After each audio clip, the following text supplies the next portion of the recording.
मी तुझ्या सृष्टीतला एक सामान्य माणूस, रोजच्या धावपळीत या जगाच्या रंगमंचावर प्रेक्षक म्हणून राहिलोय रे, प्रेक्षक म्हणून राहिलो. माझं मन खिन्न झालं. मला प्रश्न पडला, सगळं थांबणार कधी? सांग ना देवा, हे सगळं थांबणार कधी? मी ऐकतो त्यांची भाषण.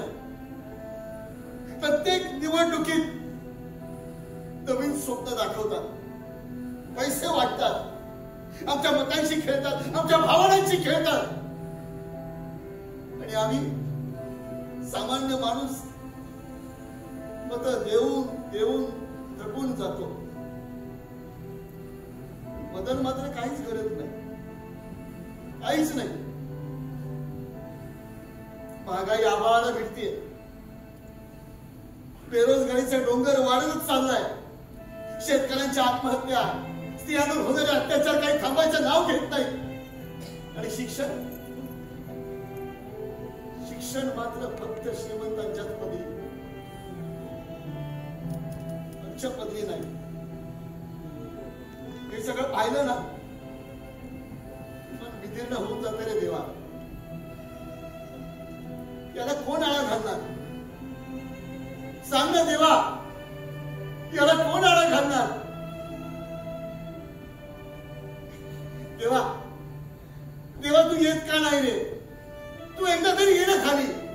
तू ये आणि या खोटाड्या राजकारण्यांना चांगला धडा शिकव. त्यांना सांग हा देश आमचा आहे, आमच्या स्वप्नांचा आहे, आमच्या मेहनतीचा आहे. त्यांच्या खिशात जाणारी संपत्ती आमच्या मुलांचं भवितव्य आहे. सांग त्यांना. ही सृष्टी तुझीच निर्मिती येणार आहे, ही पृथ्वी तुझीच निर्मिती आहे ना.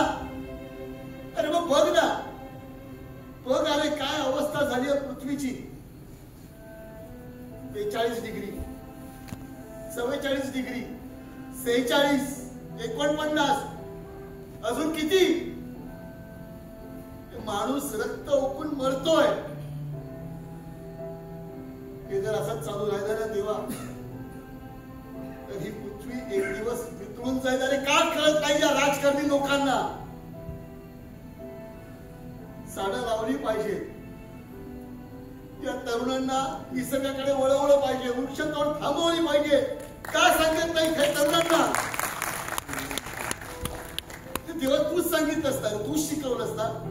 एक झाड जर व्यवस्थित 4 वर्ष मेहनत घेतली तर खूप चांगल्या प्रकारे वाढतं आणि फळं देतं. अरे मग ही मेहनत हे लोक का करत नाही?